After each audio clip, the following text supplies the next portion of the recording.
আসসালামু আলাইকুম ওয়া রাহমাতুল্লাহি ওয়া বারাকাতুহু। ইন্নাল হামদুলিল্লাহি ওয়াহদা ওয়াসসালাতু ওয়াসসালামু আলা মান লা নাবিয়্যা বা'দা আম্মা বা'দ। সম্মানিত উপস্থিতি, আমরা ধারাবাহিকভাবে আপনাদের সম্মুখে আলোচনা উপস্থাপন করছিলাম সন্তানদের প্রতি সালাফদের নসিহা বা উপদেশ। এ পর্যায়ে আমরা আলোচনা করছি সালাফরা তাদের সন্তানদেরকে মৃত্যুর কথা স্মরণ করে দিতেন, মৃত্যুর ব্যাপারে বেশি বেশি ওসিয়ত করতেন। যেমন আব্বাস রাদিয়াল্লাহু আনহু, আল্লাহ রসুল সাল্লাল্লাহু আলাইহি সাল্লামের নিজের চাচা, তিনি যখন মুমূর্ষু অবস্থায় তার ছেলে আব্দুল্লাহ অর্থাৎ আব্দুল্লাহ ইবনু আব্বাস রাদিয়াল্লাহু আনহুমাকে ডাকলেন। রইসুল মুফাসসিরিন যাকে বলা হয়, তিনি তাকে ডেকে বললেন, হে আমার প্রিয় বৎস, তুমি আল্লাহকে ভালোবাসবে এবং আল্লাহ তাআলার আনুগত্যকে ভালোবাসবে, আর তুমি আল্লাহকে ভয় করবে এবং তার অবাধ্যতাকেও ভয় করবে।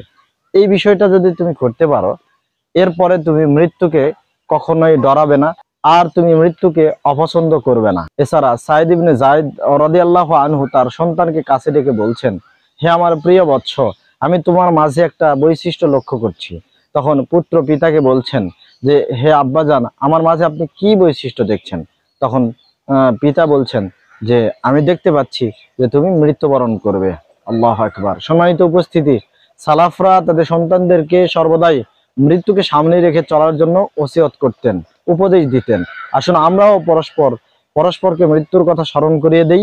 বিশেষ করে আমাদের কলিজার টুকরা সন্তান, তাদেরকে বলি যে তোমরা অবশ্যই মৃত্যুবরণ করবে, তাই তার জন্য সর্বাত্মক প্রস্তুতি গ্রহণ করো। আল্লাহ আমাদেরকে সেই তৌফিক দান করুন। আমিন। ওয়া আখিরু দাওয়ানা আনিল হামদুলিল্লাহি রাব্বিল আলামিন। ওয়াসসালামু আলাইকুম ওয়া রাহমাতুল্লাহি ওয়া বারাকাতুহু।